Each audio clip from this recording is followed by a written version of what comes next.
Hi students, कैसे हैं आप सब लोग। मुझे उम्मीद है कि आप सब लोग बहुत बढ़िया होंगे। तो स्टूडेंट्स, आज के इस वीडियो लेक्चर में हम लोग बात करेंगे 10th क्लास के chapter areas related to circle से एक छोटा सा लेकिन इंपॉर्टेंट क्वेश्चन।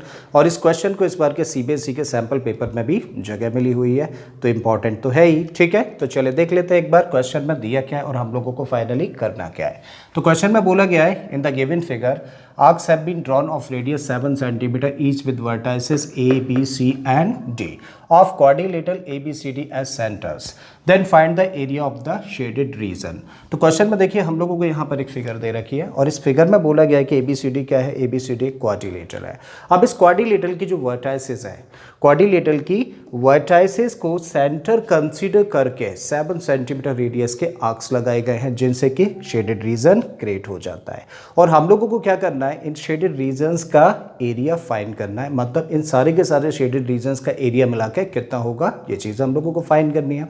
ठीक है, अब जब हम लोगों को इन सब का एरिया फाइंड करना है तो सबसे पहले तो हम लोग देखें किस तरीके की फिगर्स है। ये किस तरीके की फिगर्स देख पा रही हैं। जितनी भी फिगर्स हम लोग यहाँ पे देख पा रहे हैं शेडेड रीजन्स में, वो सब अपने आप में क्या है, सेक्टर्स हैं। और अगर ये सेक्टर्स हैं तो सबसे पहले तो हमें पता होना चाहिए सेक्टर का एरिया निकालने का फॉर्मूला क्या होता है।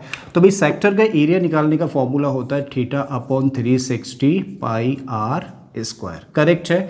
तो अभी हम लोग क्या करें, इन सारे के सारे सेक्टर्स का एरिया निकालें और उसको क्या करें, उन सारे एरियाज को प्लस कर दें तो हम लोगों को टोटल शेडेड रीजन का एरिया मिल जाएगा ना। ठीक है, तो चलिए कन्वीनियंस के लिए इसको हम लोग क्या देते हैं, area first, this is area second, this is area third and this is area fourth. अब जब हम लोग फॉर्मूले पे आए तो हम लोग क्या देख पा रहे हैं, फॉर्मूला होता है θ/360 πr स्क्वायर, जहाँ पे थीटा क्या होता है, थीटा एक आर्क के द्वारा सेंटर पे बनाया गया एंगल होता है। मतलब angle subtended bye an arc at centre. ठीक है, तो थीटा है क्या, सेंटर पे बना हुआ एंगल। और भाई इन आर्क्स को क्या सेंटर लेके बनाया गया है, ए बी सी और डी सेंटर लेके बनाया गया है ना। ठीक है, अब जब हम लोगों को सेंटर पे बना हुआ एंगल नहीं पता तो लेट कर लेते हैं। तो यहाँ पे हम लोगों ने लेट किया कि इस शेडेड रीजन में जो एंगल बनता है वो क्या होता है, सेंटर पे θ1। यहाँ पे कंसीडर कर लेते हैं θ2 एंगल सबटेंड होता है सेंटर पे। और यहाँ पे जो आर्क है वो सेंटर पे θ3 एंगल सबटेंड करती है और यहाँ पे θ4 एंगल सबटेंड होता है। ठीक है, तो सिंपली क्या कर रहे हैं हम लोग, इन सारे के सारे सेक्टर्स का एरिया प्लस कर रहे हैं शेडेड पार्ट का एरिया निकालने के लिए। ठीक है, तो चलिए लिखते हैं the area of the shaded region equal to what, क्या करें हम लोग, area part 1 plus area part 2 plus area part 3 plus area part 4 और सबके एरियाज को हम लोग कर दें सिंपली प्लस। ठीक है, अब एरिया पार्ट 1 अपने आप में सेक्टर है, सेंटर पे बन रहा है θ1 एंगल और रेडियस क्या है 7 सेंटीमीटर।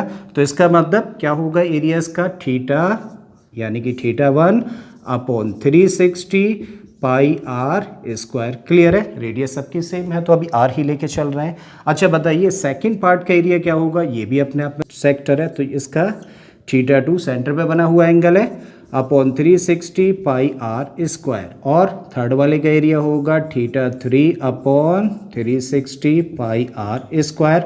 और फोर्थ पार्ट का एरिया क्या होगा, θ4/360 πr स्क्वायर। अब देखो कितने टर्म्स हैं, 4 टर्म्स हैं, first second third and fourth. और इन 4 टर्म्स में कोई चीज़ कॉमन है क्या, यस 1/360 πr स्क्वायर यहाँ भी है, यहाँ भी है, यहाँ भी और यहाँ भी है। मतलब 1/360 πr स्क्वायर क्या लिया जा सकता है, कॉमन। तो भाई यहाँ लिखा 1/360 πr स्क्वायर हम लोगों ने कॉमन ले लिया। जब इस टर्म में से 1/360 πr स्क्वायर बाहर चला गया तो क्या बचा, यहाँ से सिर्फ θ1, यहाँ से रहेगा θ2, इस टर्म में बचेगा θ3 और इस टर्म में बचा θ4। क्लियर है, so this can be written 1/360 πr square. और अब हम लोग क्या देख पा रहे हैं कि भाई θ1 θ2 θ3 θ4 ये तो क्या है, इस क्वाड्रिलेटरल के ही एंगल्स हैं। ठीक है, देखो बोला गया ना सेंटर पे बना हुआ एंगल, और ये सेंटर पे बना हुआ एंगल ही क्या है, इस क्वाड्रिलेटरल का एंगल है। तो θ1 θ2 θ3 और θ4 इन सब का सम क्या होगा, एक क्वाड्रिलेटरल के एंगल्स का, सारे के सारे एंगल्स का सम कितना होता है 360। ठीक है, angle sum property of a quadrilateral. मतलब इसके प्लेस पे क्या रखा जा सकता है तब 360, चले रख दीजिए 360 नीचे है और ये ऊपर है, कैंसिल हो गया तो क्या बचा पाई आर स्क्वायर। और अब जस्ट क्या करें हम लोग वैल्यूज पुट कर देते हैं, पाई की जगह पर रखिए 22/7 और रेडियस कितनी दे रखी है 7 सेंटीमीटर ना, तो रखिए भाई 7 का square. So this equal to, देखो एक 7 से एक पावर कैंसिल हो गई, सो 22 इंटू 7 कितना हो गया 154 सेंटीमीटर स्क्वायर। और यही क्या निकल आता है शेडेड रीजन का एरिया निकल आता है। ठीक है, तो मुझे उम्मीद है स्टूडेंट्स के छोटा सा क्वेश्चन था लेकिन आप लोगों को समझ आ गया होगा। अगर ऐसा है तो प्लीज़ वीडियो को लाइक कर दें, चैनल को सब्सक्राइब कर लें और बाकी के इसी तरीके की क्वेश्चंस के लिए प्लेलिस्ट में चले जाइए। ऑलरेडी बहुत सारे क्वेश्चंस मैंने अपलोड किए हैं। मैं फिर से आता हूँ एक नए क्वेश्चन एक नए कॉन्सेप्ट के साथ में। Till then keep learning and thank you for watching this video.